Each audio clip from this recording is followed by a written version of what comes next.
మన ఇండియన్ ఆర్మీలో నాకు ఒక మిత్రుడు ఉన్నారండి. తరువాత ఈయన మన ప్రతిష్టాత్మకమైన ఎన్ఎస్జి అంటే నేషనల్ సెక్యూరిటీ గార్డ్స్ అని అంటారు చూసారా, ఆ విభాగంలో కూడా ఈయన ఉద్యోగము చేశారు. కోబ్రా టీంలో ఈయన ఒక కీలకమైన మెంబర్.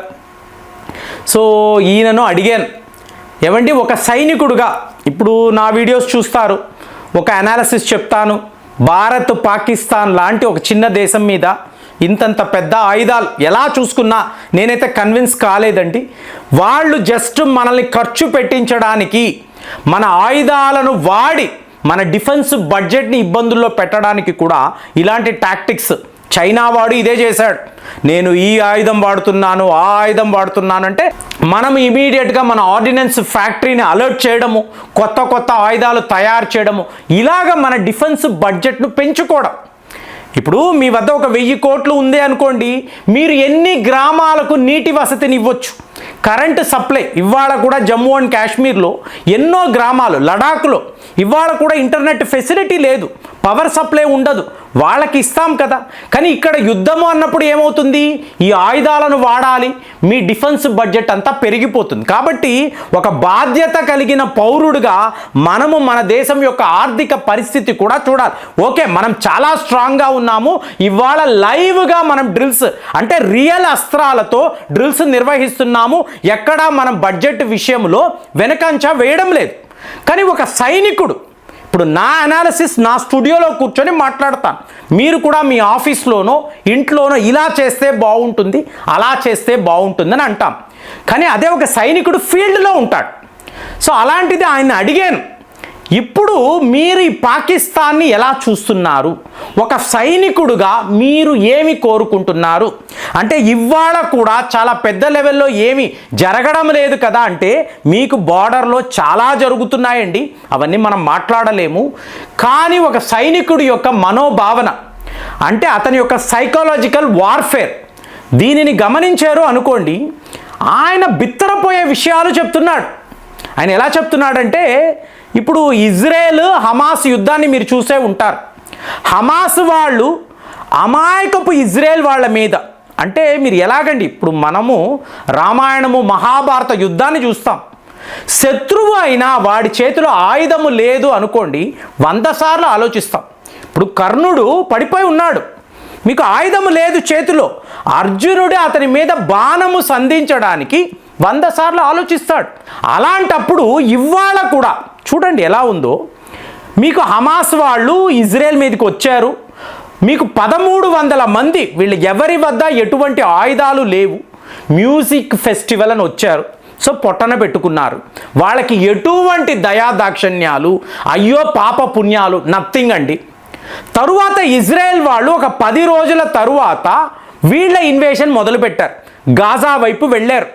వెళ్ళినప్పుడు ఏమిటి, ఎక్కడైతే హమాస్ తీవ్రవాది ఉన్నాడో, ఇది ఈయనంతా చెప్తున్నారు వివరంగా, హమాస్ తీవ్రవాది పలానా దగ్గర ఉన్నాడు, శాటిలైట్ ద్వారా గమనిస్తారు, ఇదిగోండి ఇక్కడ ఉన్నాడని కంట్రోల్ రూమ్లో మార్క్ చేస్తారు. మార్క్ చేసిన తర్వాత వీడు, అది ఒక హాస్పిటల్ అవ్వచ్చు, ఒక మసీదు అవ్వచ్చు, లేదా పిల్లలు చదువుకునే స్కూల్ అవ్వచ్చు, ఎక్కడైనా ఒక తీవ్రవాది ఈ పలానా బిల్డింగ్లో ఉన్నాడు అంటే ఇమీడియట్గా ఇజ్రాయెల్ డిఫెన్స్ ఫోర్సెస్ దాని మీద దాడి చేస్తారు. దాడి చేసి మొత్తం బిల్డింగ్ని కూలుస్తారు.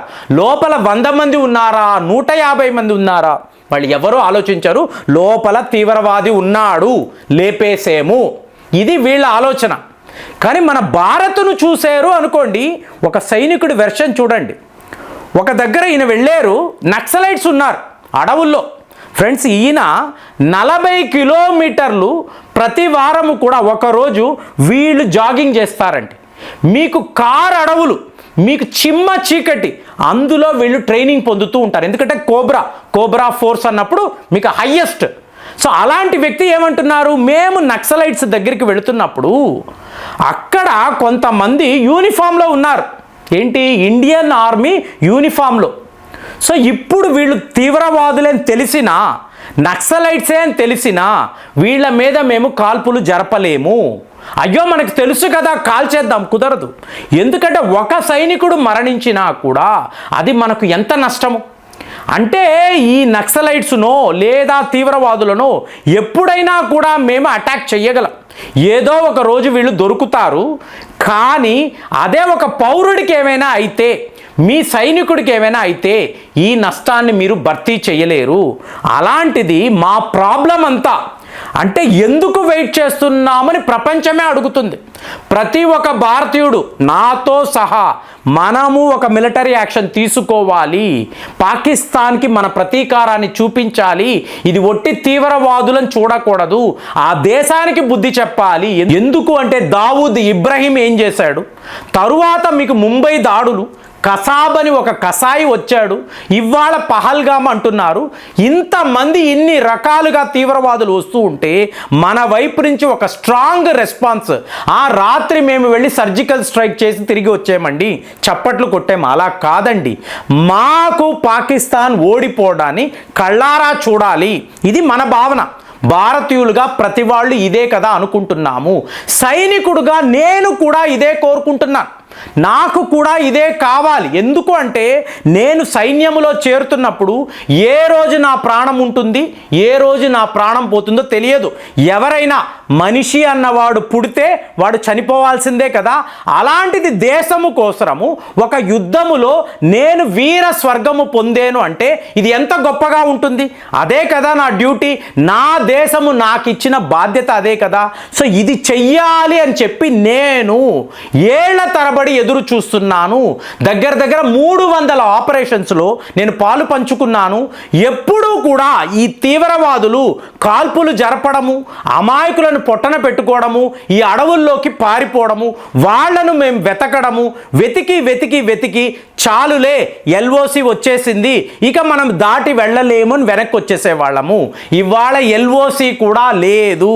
కాబట్టి ఎల్ఓసి దాటి వెళ్ళి ఈ తీవ్రవాదుల అంతు చూడాలని మేము కూడా ఎదురు చూస్తున్నాం. కానీ ఒకే ఒక కండిషన్, భారత్ యొక్క అతి పెద్ద వీక్నెస్.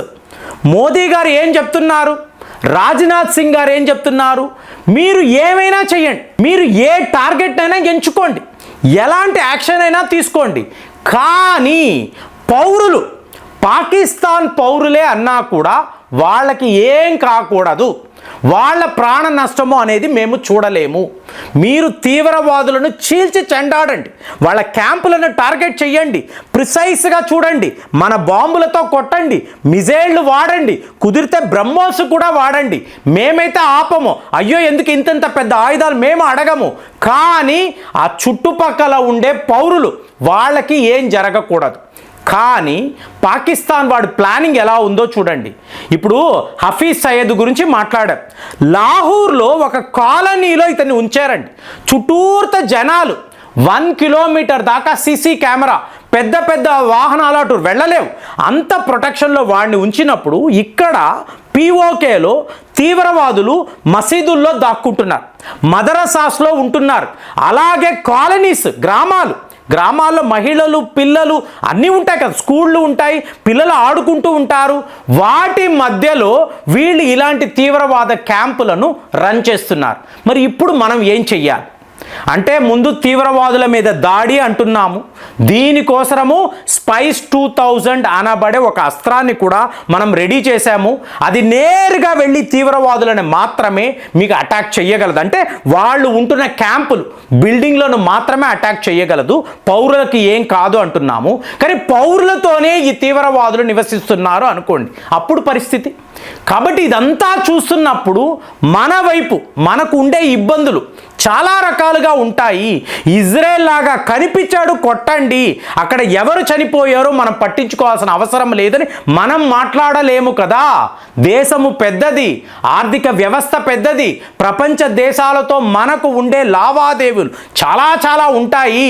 చూడండి ఫ్రెండ్స్, ఎన్ని సమస్యలు, ఇన్నిటిని దాటి పాకిస్తాన్ని కొట్టాలి అంటే ఎలాంటి ఒక వ్యూహం ఉండాలి. మన వార్ రూమ్ ఏ లెవెల్లో ఆలోచించాలో నాకైతే చాలా ఆశ్చర్యంగా అనిపించింది. మరి మీకు కూడా అలాగే ఉందా?